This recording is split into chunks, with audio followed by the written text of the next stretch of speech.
The story begins with Sojiro Sakagami, a 16-year-old high school student exhausted as he climbs a long, steep hill. He grumbles quietly, annoyed that his school is built in such an inconvenient place.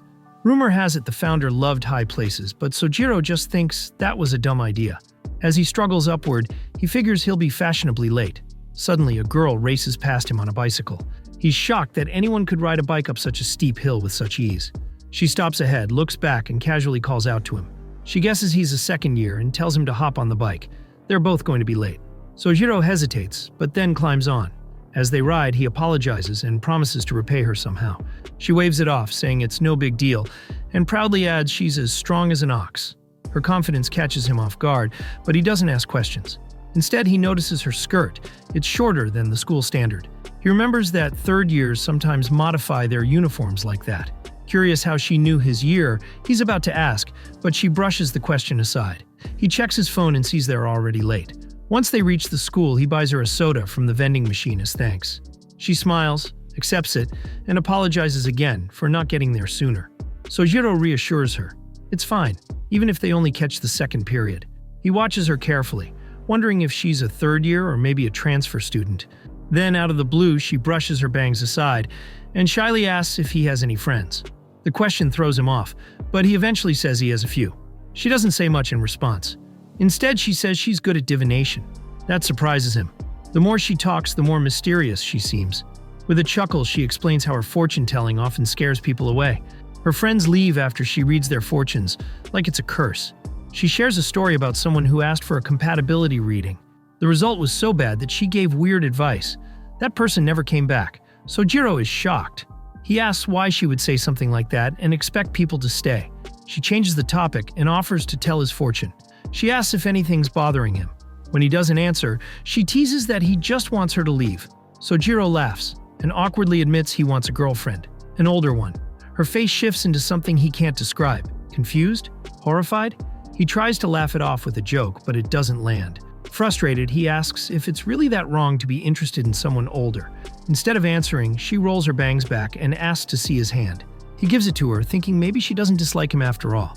Then his eyes drift to her half-unbuttoned shirt. But before he can get lost in thought, she looks at his palm and smiles. "As I thought," she says, "you're destined to be with someone younger than you." She adds confidently that it won't be long before he gets a girlfriend, and she'll be a kuhai, a younger student. Sojiro is confused. He doesn't feel like he connects with younger girls. Before he can respond, she tells him it's already been decided, then walks away. She says he's welcome to visit the divination club anytime. As she leaves, Sojiro watches her go, thinking about how strange but interesting she is. He realizes he never even asked for her name. Meanwhile, the girl, Inuki Asuka, arrives in her own classroom. The teacher scolds her for being late on the first day. She blames it on a flat bike tire, classic excuse. But her mind stays on Sojiro and his wish for an older girlfriend. She remembers the fortune she read and decides to keep her own year level a secret from him, for now. Even though she tries to brush it off, she finds herself blushing when she thinks about his reactions. She tells herself it doesn't bother her, but it clearly does. Later, Sojiro decides to find the divination club and meet that strange girl again. He stares at the club board. It's a mess and doesn't look official at all. Still, he steps inside. Inside, he finds Mizuki chewing on bread. She turns to him with a neutral face. "Can I eat in here?" he asks. She swallows and snaps, "Who the hell are you?" Shocked, Sojiro stares at her. "You don't remember me." After a moment, she smirks and says she was just joking. Across the room, Sojiro is overwhelmed with emotion. Almost tearing up, he pulls out a chair and sits down across from Mizuki, asking if she always eats lunch alone. Mizuki shrugs and says she has no friends. So yeah, this is normal. As Sojiro settles in front of her, she narrows her eyes. "Why are you sitting there?" she asks sharply. He casually replies, "I just wanted to have lunch with my beloved senpai, that's all." Mizuki smirks. "Smooth talker, aren't you?" Then she slightly teases, "Not to brag, but I am adorable." Sojiro raises an eyebrow. "It's kind of weird to compliment yourself, isn't it?" Mizuki suddenly stands up, grabs him by the chin and leans in. "Say that again to my face if you dare." Panicked, Sojiro throws up his hands. Okay. You're undeniably cute," he blurts out. Mizuki blushes for a second, but regains her composure. She pulls out a crystal ball, announcing it's time for a special divination. Sojiro watches, thinking maybe she's just shy about compliments. But then he notices how awkwardly she's holding the ball. He silently predicts something bad is going to happen. Sure enough, It slips from her hands and shatters on the floor. Mizuki stares at the broken pieces in shock, her expression dark. Instead of crying, she dramatically points at Sojiro. "This is your fate," she declares, then mutters that she might as well go home. But before she leaves, she spins around, grabs his neck, and shouts, "It's pathetic that you can't change your own fate. My reading is absolute." Sojiro, flustered, yells, "Wait, are you trying to break my neck too?" He then blurts out, "I can feel your body pressed against me," which makes the moment even more chaotic. Mizuki freezes, realizing what he just said. Then, to his shock, she hugs him tighter with a dreamy look. Dying in a cute girl's arms. That's every guy's dream, right? Sojiro mentally disagrees. "Nope, not me." He shouts that they should clean up instead. Mizuki lets go and agrees, saying the advisor will be mad if they leave the mess. As Sojiro watches her pick up glass with her bare hands, he mutters that she must eat gorillas for breakfast to be that strong. Unbothered, Mizuki kneels and continues cleaning. When she tries to grab a sharp shard, Sojiro grabs her hand and pulls it away. "Don't do reckless stuff like that," he says seriously. "This is the guy's job." Moved by his sincerity, Mizuki blushes. After a pause, she quietly agrees and turns away to hide her face. "Well, at least you're taking responsibility now. Thanks." While helping clean up, Sojiro accidentally cuts himself. Mizuki grabs his hand to check the injury. Then, without warning, she makes his bloody thumb touch a piece of paper. "What are you doing?" Sojiro cries. "I'm using your blood to make a seal for the club," she says calmly. He freaks out. "Are you insane?" She sighs, saying, "This is just the kind of club I run." Surprisingly, Sojiro responds, "You know what? I don't hate it." Mizuki grins and agrees.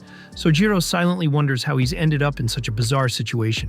Before he can think more, she grabs his hand again and licks his wound. "Magic healing," she says casually, walking toward the door. "I'll go submit our club application."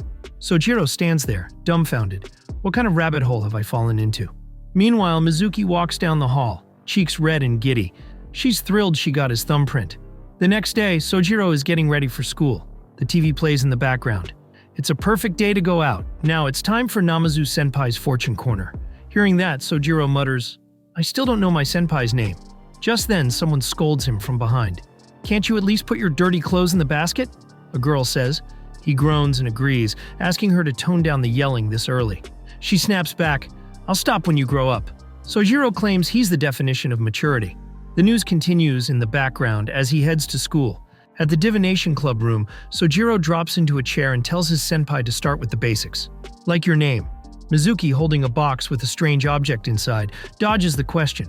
"Why? What do you want to know? My shoe size." "If you're offering, I'd prefer something else," Sojiro jokes. She stands up but slips slightly. Sojiro glances at her shoes and suddenly notices. They're first-year slippers. He freezes. "Wait, these are first-year slippers." Mizuki panics. I didn't know we had a door over there." "What are you talking about?"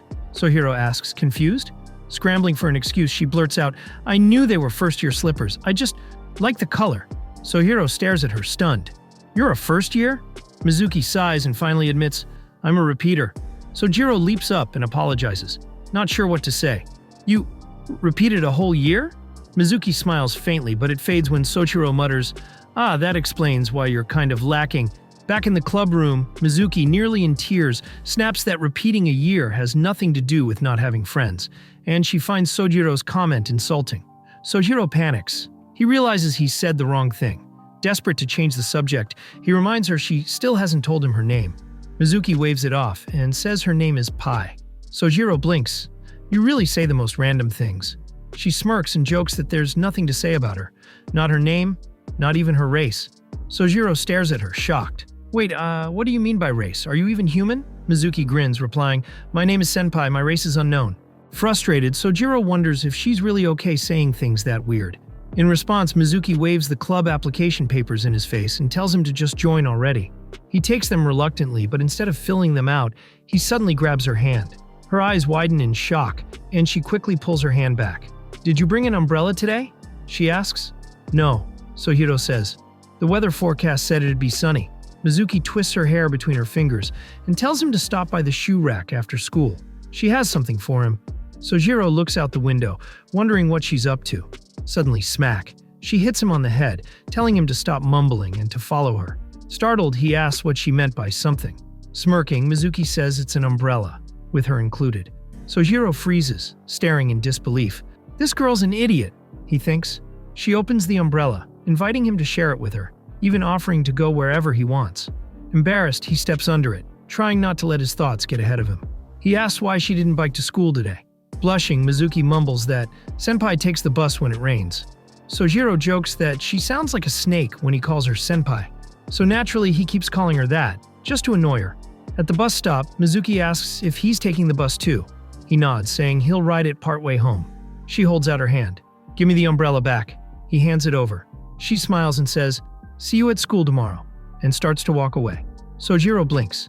"Wait, don't forget your stop." Mizuki glances back, still smiling. "Don't catch a cold." Then she walks off, leaving Sojiro stunned. He stands there, feeling completely lost. What was that? He wonders. He even thought about seeing her off like some kind of gentleman, but now he's annoyed with himself. Meanwhile, Mizuki reflects on her lie, that she's a high school repeater. She can't believe Sojiro actually believed it. Why is she working so hard to keep up the act? She sighs, remembering that Sojiro said he likes older girls. That's why she lied. She didn't want him to think less of her. Mizuki blushes in frustration as she remembers eating lunch together and sharing the umbrella on the way home. The memory sends a chill down her spine. As the sun rises, she quietly folds up her umbrella and decides, "I'll stay as senpai. For now." Ubayashi confidently walks up to Sojiro, saying he'll figure out his personality. He shows Sojiro some pictures and asks what kind of girl he likes. After a short pause, Sojiro picks option C with a small smile.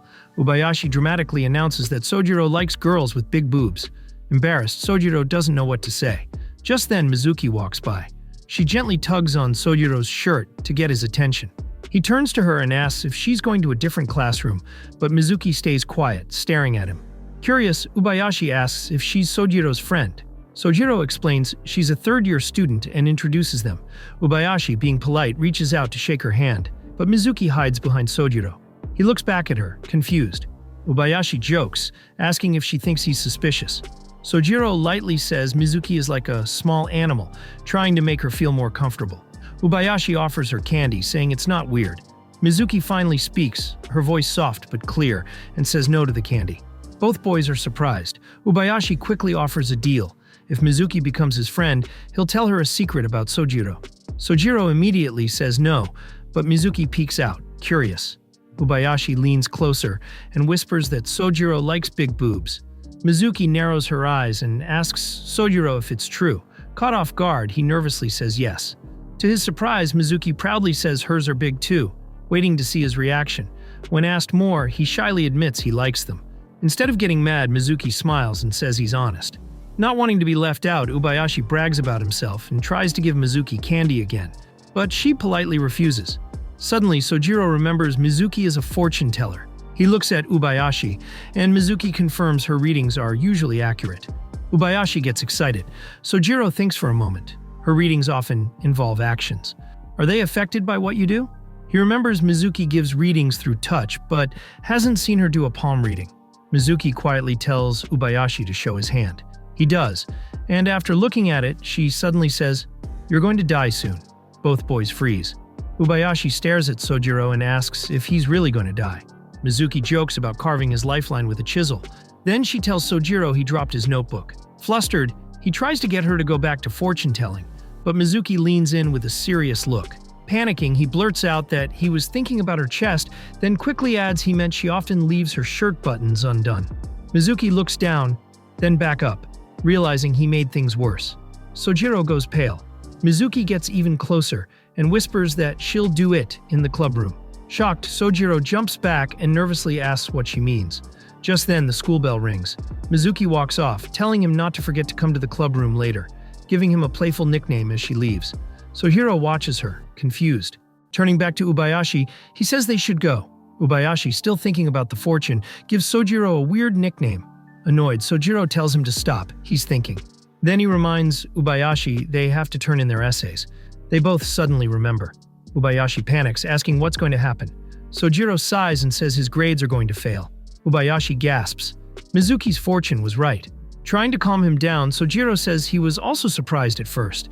In the club room, Mizuki reads Sohiro's palm, explaining the meaning of the lines. Sohiro doesn't seem impressed and says he's been thinking about something. Her readings don't always match up. Then he suddenly asks if he can read her palm. Mizuki shrugs and agrees. Sojiro takes her hand, looks at it carefully, and says she has many sixth sense lines. Mizuki raises an eyebrow and says he knows a lot about fortune-telling. Sojiro admits he just looked it up online. Smirking, he says he might be better than her soon. Mizuki quickly pulls her hand back, smiling mischievously, and suggests they play a betting game instead. The scene changes to Sojiro's sister, Ren, who comes home and sees a pile of bread. She asks their mom about it. Their mom says Sojiro bought it. Ren asks where he is, and her mom says he's in the bath. She adds that Sojiro said they could eat the bread if they wanted. Later, Sojiro comes out and asks where the bread is. Ren is confused and asks why he's making a big deal. It's too early for lunch or dinner. He seriously asks if she knows what happened to the bread. Ren, looking nervous, lies and says she doesn't know. Then she asks why he's acting weird about bread. Sojiro gives her a sharp look and asks why she's being so polite all of a sudden. Then it hits him. The meaning of Mizuki's fortune and their bet. Ren looks confused at first, then realizes it's part of a fortune game. The story jumps back to an earlier moment, where Mizuki is explaining the rules of their game. The weather doesn't matter. What matters is that the winner will be the one who correctly guesses what will happen tomorrow. Sojiro asks what the loser has to do. Mizuki cleverly says that the loser has to do whatever the winner says. Sojiro is surprised and asks if she really means anything. Mizuki confidently says yes, and even lets him decide what they should bet on. They agree to guess what Sojiro will eat for lunch tomorrow. He mentions that he usually cooks it himself. Mizuki is amused. She didn't expect him to pick something so simple. She playfully pokes his forehead, says she's already won, and reveals that tomorrow's lunch will be rice. Sojiro panics. Rice is exactly what he was planning, even though he had bought a bunch of bread. Back in the present, Ren tries to calm him down, pointing out that they still have rice. But Sojiro, clearly upset, questions her seriousness and starts to tear up. To comfort him, Ren offers to scrub his back when he gets home. He gives her a suspicious glare and asks if she ate all the bread. Ren quickly shakes her head and says she doesn't know what he's talking about. He accuses her of lying, saying she doesn't normally talk like that. Ren, trying to cover her tracks, says it doesn't matter, because she loves her brother. Sojiro mumbles that it's not surprising at all. She pouts, insisting she didn't take the bread and would never lie about it. Sojiro sighs, pats her head, and tells her not to worry. She immediately tells him to stop, calling him weird. Then Sojiro says that because she took the bread, all they'll have for lunch tomorrow is rice. At school the next day, Sojiro grumpily tells Mizuki that she was right, and she won. Mizuki smiles proudly and says she already knew. She adds that now he can't claim he'll ever beat her at fortune-telling. Sojiro rolls his eyes and asks if that's what she was so worried about. Then Mizuki reminds him it's time for his punishment. Sojiro quickly cuts in and says she can't ask for anything weird. She laughs and tells him all she wants is for him to officially join her club, and she won't take no for an answer. Sojiro, not bothered, takes the form from her. Curious, she asks what he would have made her do if she had lost. He hesitates, then says he was hoping she'd tell him her real name. He sighs, saying his sister ruined his chance to win and find out the truth. Touched by his honesty, Mizuki says she'll tell him her name anyway. Sojiro's eyes widen, and he gets emotional, but she still won't tell him directly. She rolls her eyes, calls him annoying, then grabs his face, pulls him closer, and says her name is Mizuki Isuka, and that she'll be in his care from now on. Sojiro, stunned, asks if she just called him by name, and calls her Mizuki-senpai. She corrects him and says he should call her Asuka-senpai instead. Sojiro stubbornly keeps calling her Mizuki-senpai. They go back and forth until Mizuki, frustrated, punches him in the face. He groans in pain, hides his face, and mutters that he's not done yet. Then, building his courage, he softly calls her Asuka. Mizuki freezes, her face turning red. She stammers, asking if it's not too early for that. Sojiro dramatically collapses to the floor, leaving her shocked. She quickly runs over and asks if he's okay, but Sojiro, still on the floor, casually waves her off and says he's fine. Later, an old teacher notices Sojiro and asks if he's looking for a fortune-telling club advisor. He says that's unusual, since the club is kind of strange. Leaning in, he quietly tells Sojiro to talk to Tsukimi-sensei. Just as he says the name, someone nearby turns. Tsukimi herself. She looks at Sojiro and asks if he wants her to teach him. With a smirk, she walks over and sarcastically wonders if he's here to complain about her messy hair again. The teacher bluntly says he does have a problem with Tsukimi, her hair, clothes, and work ethic. Basically everything. But he brushes it off and says Sojiro's here for her, not him. Watching Tsukimi, Sojiro thinks she's strange. She notices him staring and gives him a questioning look. He hands her a club registration form and explains why he's there. Tsukimi briefly glances at the form and leads him outside. As they walk, she casually asks what this is all about. Sojiro, a bit confused, realizes she hasn't really understood yet. Then it clicks. She gets that he's here to join. With a playful wink, she jokes, "You didn't come all this way to propose, did you?" Then adds she wouldn't blame him. She knows she's attractive. Flustered, Sojiro thinks she weirdly reminds him of Senpai. Tsukimi teases him, asking if he joined because of Asuka's body. He quickly denies it, but she just laughs, spins around, and teasingly calls him Aoni. When he corrects her, she turns back, a little embarrassed but still insists on the question. Sojiro wonders what's wrong with this school. Tsukimi smirks, saying no high schooler joins such a strange club unless they have a hidden reason. Sojiro hesitates, then explains that yes, the club was weird at first, but the mystery behind it drew him in. Even if Senpai were a guy, he'd still have joined. It just seems fun. Tsukimi taps her fingers, thinking. She admits she hadn't planned on recruiting today. Just then, someone nearby murmurs Sojiro's name, distracting him. Seizing the moment, Tsukimi snatches the form, opens the door, and announces that he's officially registered. With a small smile, she says that despite how she seems, Asuka does have a weakness, and she promises to support Sojiro. But she warns him, don't open the cabinet in the club room. Sojiro looks skeptical. Senpai, who's always so confident, has a weakness? Just then, he spots her frantically trying to catch a butterfly. When she sees him, she panics and yells for help. The butterfly's too close. Shockingly, she's waving a wooden sword at it. The butterfly lands on the blade, and she jumps straight into Sojiro's arms. Flustered, he tries to say how awkward this is, and in that moment, Sojiro realizes his reason for joining the club has changed. Mizuki trembles, repeating that the butterfly is going to kill her. Meanwhile, Sojiro, overwhelmed, admits to himself that he doesn't hate this. But isn't this kind of bad? Trying to act cool, he carefully catches the butterfly and tosses it outside. Smirking, he asks, "Did I look cool?" Mizuki replies bluntly, "You did, until you said that line." Still confused, Sojiro asks if she's really scared of bugs. Mizuki shakes her head and says she even talks to them on her days off. Suddenly, Tsukimi appears behind them and sarcastically says that sounds fun. Her tone shifts as she places a hand on Mizuki's head and asks if she messed with the cabinet. Mizuki freaks out and denies it, but Tsukimi narrows her eyes and points at the wooden sword. Sojiro watches Mizuki. She looks really nervous. Tsukimi turns to him and asks if he disobeyed her too. He quickly denies it. Sighing, Tsukimi tells Mizuki to return the furniture. Mizuki agrees and grabs boxes to tidy up. As she walks toward a table, she spots another butterfly. Her eyes go wide with fear, and she freaks out again. Tsukimi yells at Sojiro to stop her. He rushes forward and grabs Mizuki before she can go wild. Watching them, Tsukimi laughs and asks if his talk with the butterfly went well. Red-faced, Mizuki demands to be let go. Tsukimi smirks and asks if they were bitten. She's seen it happen before. Shocked, Sojiro asks what she means. Bitten by a butterfly? Tsukimi explains that someone was affected the last time the cabinet was opened, glancing knowingly at Mizuki. Just then, Sojiro notices a weird blister forming on his hand. Panicked, he shows them. Tsukimi, completely unfazed, just tells him to sleep it off. Sojiro shouts in disbelief. Mizuki pats his shoulder and thanks him for helping her. But Sojiro yells that he doesn't want to die. After that, poor Sojiro develops a serious fear of bugs and spends the next 2 days stuck in bed from the mystery blister.